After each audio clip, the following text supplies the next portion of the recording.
अस्सलाम वालेकुम, मैं हूं इकरामुल्लाह जोया। मेरे साथ मौजूद हैं फैज़ान रिजवी साहब। इस व्लॉग में हम मशरिक़ वुस्ता समेत दुनिया भर की अहम तरीन खबरों के हवाले से आपको अपडेट करने जा रहे हैं। सबसे पहले हम बढ़ते हैं मशरिक़ वुस्ता के हवाले से।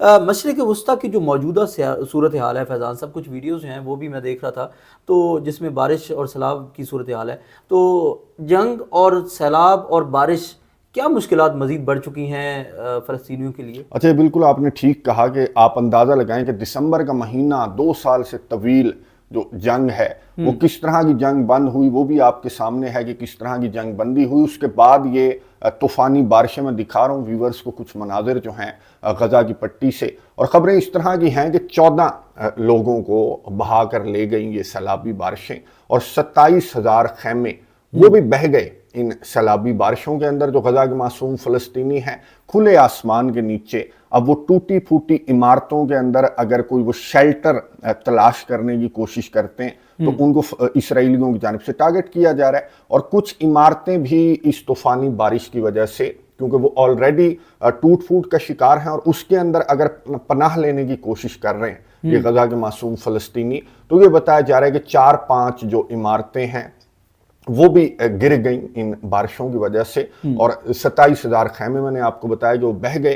3 लाख टेंट्स की फौरी ज़रूरत है। 3 लाख टेंट की? 3 लाख टेंट्स की आलमी इदारे की जानिब से कहा गया कि फौरी तौर पर जो 3 लाख टेंट्स हैं, क्योंकि ये तो कुदरती आफत है ना, ये तो तूफानी बारिशें हैं, तो इसमें आलमी इदारे की जानिब से इसराइल को कहा गया, मीडिएटर्स को कहा गया कि जी राफा की पट्टी खड़े हुए हैं, ट्रक्स खड़े हुए हैं, इमदादी सामान खड़ा हुआ है, सिर्फ उसको एंटर करना है। लेकिन इसराइल इस सूरत हाल में भी वो जो ट्रक्स हैं उनको एंटर करने की इजाजत क्यों नहीं दे रहा? इसराइल की जानिब से कहा गया कि एक कैदी की लाश बाकी रहती है, तो एक कैदी की लाश जब हमारे हवाले कर दी जाएगी तो हम राफा बॉर्डर को हमारी जानिब से खोल दिया जाएगा। अब ये जो हालात मैं आपको बता रहा हूं, तो इन हालात में आप मुझे बताएं कि किस तरह से उस कैदी को तलाश किया जाएगा। यानी कि इसराइल की जानिब से यूं कह लें कि सीधा सीधा इनकार, और अगर कोई फ़लस्तीनी शेल्टर ढूंढने की कोशिश कर रहा है तो उसको टारगेट किया जा रहा है इसराइल की जानिब से। आज भी गुज़िश्ता 24 घंटों के दौरान ये रिपोर्ट सामने आई कि 2 मासूम फ़लस्तीनियों को इसराइल की जानिब से टारगेट किया गया, और एक 13 साल का जो बच्चा है वो भी शामिल है। 13 साल का बच्चा भी। अच्छा फैज़ान साहब, इस सारी सूरत हाल में मुस्लिम ममालिक कहाँ पर हैं, और मिस्र क्या कोई अपना किरदार अदा कर रहा है इस सारी सिचुएशन में? अच्छा, मुसलमान ममालिक का मैं आपको बता दूं, बल्कि मैं आपको दिखा रहा हूं कि फ़लस्तीन के सदर महमूद अब्बास ये इटली के दौरे पर थे आज, और इन्होंने जॉर्जिया मेलोनी से मुलाकात की और बड़े मुस्कुरा कर मुलाकात कर रहे हैं। और यहाँ पर जो खबर सामने आई तो इन्होंने जॉर्जिया मेलोनी को कहा कि जी गजा के अंदर हालात यूं हैं, गजा के अंदर हालात वो हैं, तो गजा के अंदर जो सीज फायर है वो दूसरे मरहले में दाखिल करवाने के लिए आप किरदार अदा करें। अब ये जॉर्जिया मेलोनी, ये जो भी हालात मैं आपको बता रहा हूं, जंग बंदी की वॉलेशन से लेकर ये कुदरती आफत तक, तो इसको जॉर्जिया मेलोनी कंट्रोल करेगी। कैसे कंट्रोल करेगी?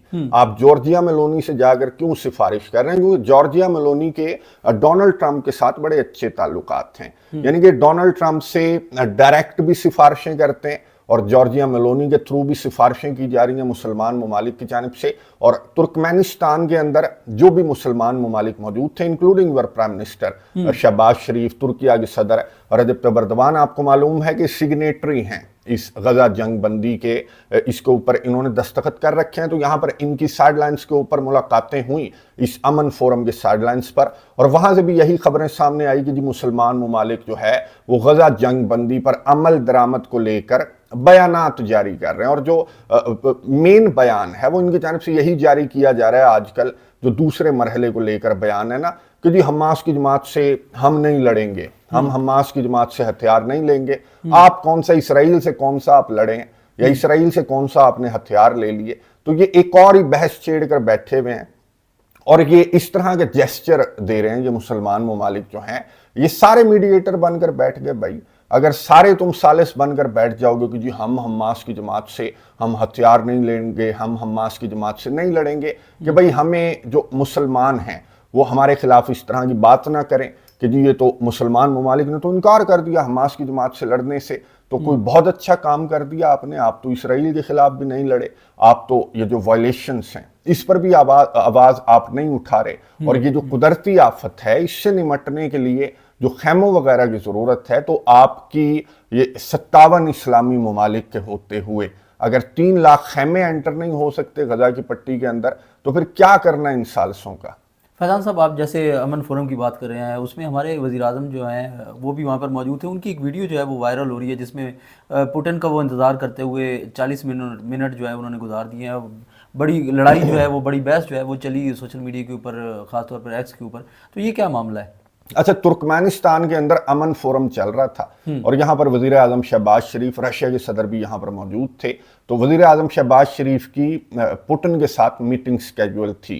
तो पुतिन के साथ पहले पुतिन ने एर्दोगान के साथ मीटिंग करनी थी, फिर शहबाज शरीफ के साथ मीटिंग करनी थी। अच्छा, आरटी इंडिया ने ये रिपोर्ट किया, मैंने दूसरे चैनल के ऊपर भी बताया व्यूअर्स को कि आरटी इंडिया के अलावा कहीं पर, इवन के जो रशिया टुडे है, जो आरटी रशिया है, उसके ऊपर भी ये खबर जो है वो मुझे नहीं मिली। सिर्फ आरटी इंडिया ने रिपोर्ट किया कि जी 40 मिनट शहबाज शरीफ इंतजार करते रहे, रशिया के सदर नहीं आए, तुर्किया के सदर के साथ बहुत लंबी चली गई मीटिंग। तो शहबाज शरीफ जो हैं, वीडियो भी उन्होंने जारी की कि शहबाज शरीफ, वो जो रशिया के सदर और तुर्किया के सदर की मीटिंग चल रही थी ना, तो शहबाज शरीफ वहां पर गुस्से में वहां पर दाखिल हो गए कि भाई मैं इंतजार कर रहा हूं, 40 मिनट से आप आए नहीं।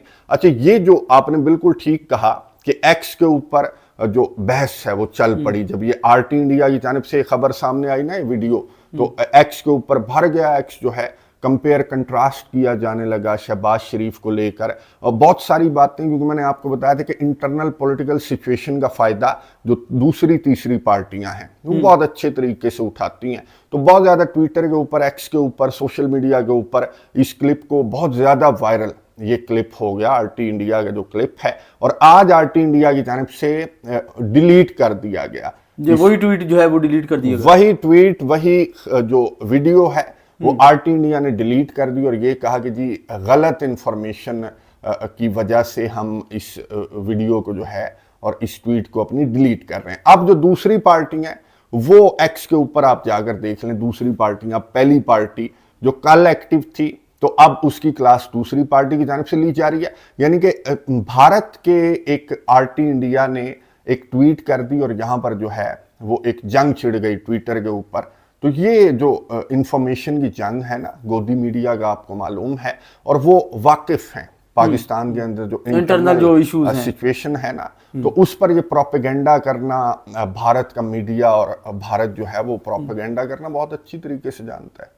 फैज़ान साहब, आप जैसे प्रोपेगेंडे की बात करें, भारत की एक फिल्म जो है वो भी बड़ी जो है वो मशहूर हो रही है, उसमें रहमान डकैत का जो है वो जिक्र किया गया और पाकिस्तानी पॉलिटिक्स जो है वो उसमें दिखाई गई है, और पाकिस्तान के जो अंदर दहशतगर्दी है उसको दिखाया गया उस फिल्म में, उसकी अक्कासी की गई, हालांकि सिचुएशन से बड़ी तोड़ मरोड़ के हक़ाइक़ को जो है वो दिखाया गया है। इस फिल्म के हवाले से क्या हकीकत है, और वारफेयर की जो आप बात कर रहे हैं, ये थोड़ी सी तब्दील नहीं हो चुकी? अच्छा, ये आप ना मोबाइल पे वो शॉर्ट्स अगर देख रहे हो तो वही रहमान डकैत वो अक्षय खन्ना की एक मूवी जो भारत की जानिब से, और आपने बिल्कुल ठीक कहा, बल्कि मैं तो ये कहूंगा कि बढ़ा चढ़ाकर रहमान डकैत है, लियारी का एक डकैत, और उसको इस मूवी के अंदर इस तरह से पोर्ट्रे किया गया कि बहुत बड़ा कोई डॉन था या कोई दहशतगर्द था, और फिर इसके अंदर कुछ किरदार इस तरह के घुसेड़े गए भारत की जानिब से कि अपना एक एजेंट भी इसके अंदर डाल दिया गया भारत की जानिब से। वो जो असलम थे ना, चौधरी असलम, मोहम्मद असलम खान उनका असल नाम है, चौधरी असलम के नाम से वो मशहूर हुए थे, जिन्होंने लियारी के अंदर ये ऑपरेशन किया था, फिर एनकाउंटर किया गया था ये जो रहमान डकैत है इसका। तो वो करैक्टर भी संजय दत्त की जानिब से जो है वो रोल भी इसके अंदर डाला गया, लेकिन जो अहलियां हैं चौधरी असलम की, उनकी जानिब से कहा गया कि बिल्कुल हकाइक के बिल्कुल खिलाफ करैक्टर, जो भी करैक्टर्स हैं, इवन के पूरी स्टोरी को इन्होंने बिल्कुल तब्दील कर दिया। लेकिन वो जो वो रहमान डकैत है ना, वो आप देख रहे होंगे कि भारत का क्रश बना हुआ है वो जो रहमान डकैत है। हालांकि इन्होंने गेम डालनी थी, भारत ने गेम डालनी थी कोई और, लेकिन वो गेम उल्टी पड़ गई। इससे पहले अगर आप देखें बॉबी देओल, वो भी मुसलमान किरदार था एनिमल मूवी के अंदर, तो वो भी भारत का क्रश बन गया था। तो ये तो खैर गेम उल्टी पड़ गई। लेकिन मैं आपको बता दूं ऑन सीरियस नोट्स, ये अगर आपके पास ISPR है ना, तो इनके पास बॉलीवुड है, और ये बॉलीवुड को एज टूल, प्रोपेगेंडा टूल के तौर पर ये इस्तेमाल करते हैं, क्योंकि बॉलीवुड इनका ये इस तरह से, अब जिस तरह से ये वायरल हो नहीं रही, ऐसा कोई खास नहीं है। वो मैंने गाना देखा, वो शॉर्ट मैंने देखा, ऐसा कोई खास नहीं है कि उसको इतना ज्यादा वायरल वो हो जाए। अब ये वायरल किया जा रहा है क्योंकि ये फिर नेटफ्लिक्स पे जाएगी, ये डिफरेंट लैंग्वेजेस के अंदर ये मूवी जो है वो ट्रांसलेट होगी, तो लोग रिसर्च करेंगे कि रहमान डकैत कौन है, ये जो चौधरी असलम है ये कौन है और ये क्या मामला है। तो लियारी के जो हालात हैं, जो कराची के अंदर हालात हुआ करते थे, तो वो जाहिर है कि सबके सामने खोल कर आएंगे। तो ये अब राफाल गिरे इनके, तो उसका बदला एक मूवी जनाब वो रिलीज कर दो, क्योंकि इनकी जानिब से इंफॉर्मेशन वॉरफेयर। और मैं आपको बता दूं कि इंफॉर्मेशन वॉरफेयर जो है वो आजकल के दौर में ये बड़ा मैटर करती है। जो इंफॉर्मेशन की जंग है ना, ये इतना मैटर करती है कि मैं आपको बता दूंगा, मैं तकरीबन 4 साल से जो रूस और यूक्रेन जंग है वो आपको मालूम है कि मैं कवर कर रहा हूं। अब रशिया यूक्रेन से 100 गुना ज्यादा तगड़ा है, लेकिन मैं आपको बता दूं कि यूक्रेन का जो इंफॉर्मेशन वाला डिपार्टमेंट है ना, ये जो इंफॉर्मेशन वॉरफेयर है, ये यूक्रेन की रशिया से मैं कहूंगा कि 100 गुना तगड़ी है। 100 गुना तगड़ी, 100 गुना तगड़ी है। यही वजह है कि आप में से भी बहुत सारे व्यूवर्स के जहन में ये बात होगी कि जी बड़ा टफ टाइम दे रहा है यूक्रेन ने, रशिया को बड़ा मारा। रशिया तो जो है वो पेपर टाइगर, डोनाल्ड ट्रंप ने भी कह दिया कि रशिया तो पेपर टाइगर साबित हुआ। इसकी वजह क्या है? इसकी वजह यह है कि जब हम रिसर्च कर रहे होते हैं ना, तो यूक्रेन की डिफेंस मिनिस्ट्री, यूक्रेन के सदर, यूक्रेन के डिफरेंट जो डिपार्टमेंट्स हैं उनके अकाउंट्स को आप देखें, और एज कंपेयर टू यूक्रेन आप रशिया की डिफेंस मिनिस्ट्री, रशिया के सदर या रशिया क्रेमलिन के अकाउंट्स को अगर आप देखें, तो यूक्रेन के एक एक पेज के ऊपर डेली आपको 10-10 वीडियोस मिलेंगी। अगर एक हमला यूक्रेन करता है तो 10 पेजेस के ऊपर आपको मिलेगा, फिर वो यूरोपियन मीडिया के ऊपर फैलेगा, फिर एक हाइप क्रिएट होती है कि यूक्रेन बड़ा टफ टाइम दे रहा है, यूक्रेन बड़ा, यानी अनाउंस बहुत ज्यादा करता है यूक्रेन।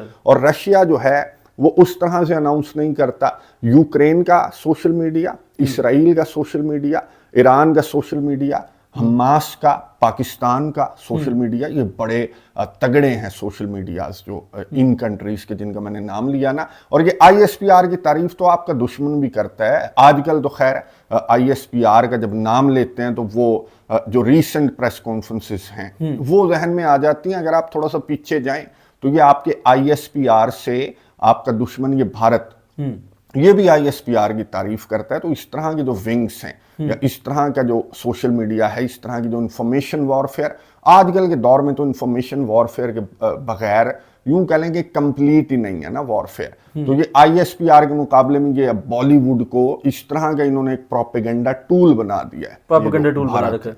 रूस और यूक्रेन की जो जंग है वो सुनने में आ रहा है कि वो बंद होने जा रही है, उसका क्या स्टेटस है? अच्छा, रूस और यूक्रेन की जंग, जो पुतिन और तैयब एर्दोगान ने मुलाकात की ना, बड़ी लंबी चौड़ी मुलाकात इसलिए भी थी ये एर्दोगान और पुतिन की, क्योंकि इसमें बहुत सारे मामलात पर इन्होंने बात की है, जिसमें रूस और यूक्रेन जंग भी है, वेनेजुएला जंग है, और जो ब्लैक सी के अंदर बहुत सारे हमले हो रहे हैं।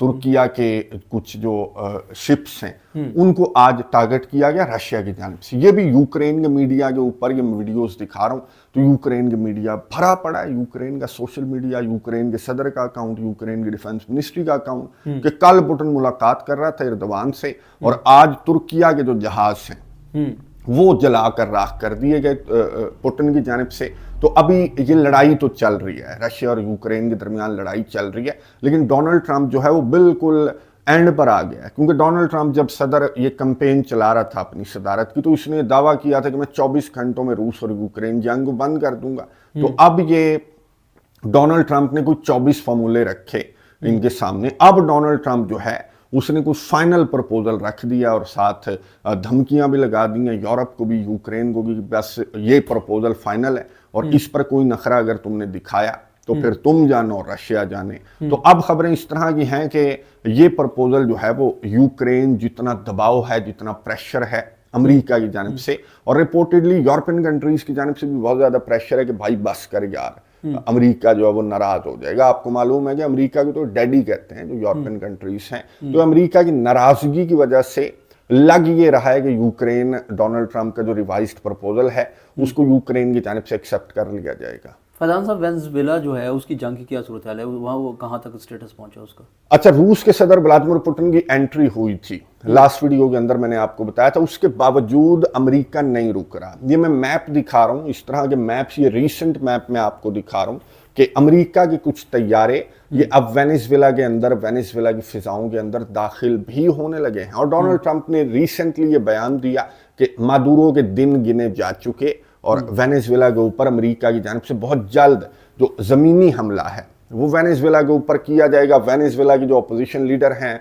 जो मरिया कोरिना मचाडो, उनको भी अमेरिका ने वेनेजुएला से निकाल लिया। और इसका मतलब ये है कि वेनेजुएला के अंदर अमेरिका की जानिब से कुछ बड़ा जो है वो बहुत जल्द अमेरिका की जानिब से किया जाएगा। अमेरिका ने, मैं आपको बता दूं कि वेनेजुएला का एक ऑयल टैंकर पकड़ा था और उस ऑयल टैंकर की डिटेल्स ये बताई गई व्हाइट हाउस की तर्जुमान की जानिब से कि ये जो ऑयल टैंकर है ये ईरान के पासदाराने इनकलाब के साथ ये ऑयल वगैरह की लेन देन में ये टैंकर मुलव्विस है, जिसको हमारी जानिब से पकड़ लिया गया। एक और खबर सामने आई कि अमेरिका के इसी तरह का जो कमांडोस हैं अमेरिका के, उन्होंने चाइना से ईरान जाने वाला एक जो शिप है उसके ऊपर भी इसी तरह का हमला जो है वो रिपोर्टेडली किया गया अमेरिका की जानिब से। और कुछ असलहा, कुछ इस तरह के कंपोनेंट्स जा रहे थे जो ईरान के मिसाइल प्रोग्राम के काम आने थे, चाइना से ईरान जा रहे थे। तो उसको अमेरिका ने कब्जे में ले लिया और फिर उसको जहाज को जाने दिया।